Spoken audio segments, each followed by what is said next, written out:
these guys can have a successful game. Oh my goodness, Thomas. Calm down, son. Calm down. Right now, they're playing a very different game overall compared to some of the top teams we're seeing. A lot of the people in the top three that we're talking about want that win, want to keep going, doing what they want to do, and really only have 2 or 3 teams to worry about beside them in terms of tracking points.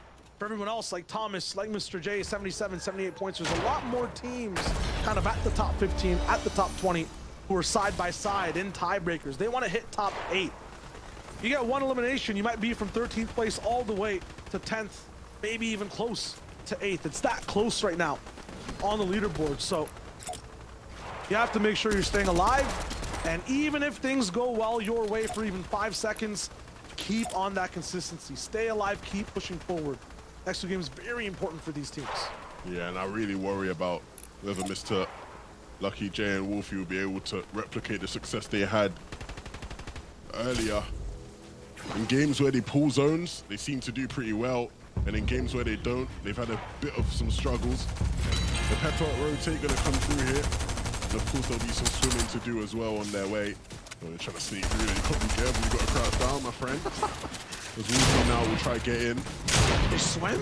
Yeah, they swim. They full commit. Oh, this is a Twitter reply type of rotation. A lot of the times when there's like water in the way, everyone's like, just swim past everything, forehead. And it shouldn't work. You should get beamed at some point, but somehow Wolfie and Mr. J make it happen. 2 people swimming without building, and they're in zone. Yeah, they took a really great opportunity, right? Realizing that everybody else in the lobby was rotating as well. And so there was a chance they could go unscathed. And fortunately for them, not having to commit much resources to that. Let's take a look at some of the other rotations and problems of people who are trying to get in there. Scram and Ref's guard, who had their fair share of struggles today. Like we said earlier, one of the oldest standing duos in the lobby. We know these guys have chemistry, but are they at the same level they were at a couple years ago when they seemed to be one of the top contenders in any competition they played in? 2 of my favorite players in terms of just their personalities and how likable they are, but being likable only gets you so far when you're in the lobby, right? You really got to be able to put the shots down.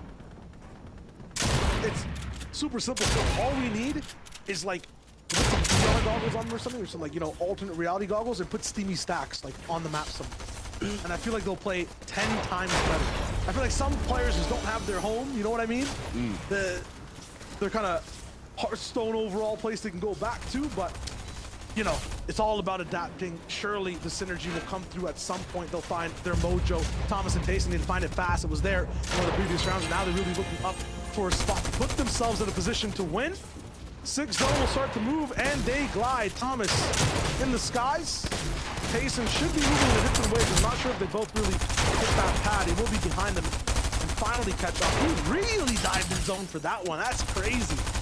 So choose the exact same way to roll in. That should usually not be possible, but somehow gets it unscathed. Switch layers still, and he meets up with Thomas. That's huge. Yeah, Thomas claimed a really nice position towards the right side of the zone. Make sure that they have those right-hand angle peaks whenever they're looking for refreshes. And so Tayson usually being the one to lead the way, but this time Thomas makes that decision and makes the right call. And so now second movement begins. They're all trying to get into that 7th zone, and you can see here what I'm talking about. The right-hand angles, looking for anybody in the back of the zone to try and get an elimination and a refresh on. Thomas, Tayson, a majority of teams in their spot need this win. They need that tiebreaker in their inventory. They need that extra placement. And you can see Queasy and Hen in a position we've seen them in before, sitting up above on height. That's where they want to be. That's where they win games from. And we've seen in so many of these games already, the high ground team being able to close things out from above. Tayson and Thomas, those switching sides now as the zone transition. And so they've gone from the right side of the zone to the left, but they can do serious damage from either side. Tayson still recovering, by the way, from earlier when his HP was dwindling, and again, even after the big pop, we'll have to take some time out. He's got to be careful though, because he's been split from Thomas, and now he actually has players on the backside. The armored wall comes through, but it's not going to be enough to save him. It seems players in his box, players in his face. We know you're amazing, Tayson, but he can't handle that. Too many players at once, and so Tayson will go down. The fodder goes down on all sides, on all layers. There might be legends for the moment as well, but in this qualifier, it's been gruesome. It's been a ride for them, and they can't figure out the directions, the navigation, the GPS. Scram, part 2, drop down, 158. Full max damage from Scram, but he can't finish it off. Unfortunate, and Reps is not beside him. Guard moving around, has a Spider-Man swing to use the web gauntlets in play, but it's only gonna get him to a safe spot. He has to leave his teammate's body behind. Doesn't get any of the mats there either. He's kind of all running on fumes. They deal damage. He gets another knock, no elim.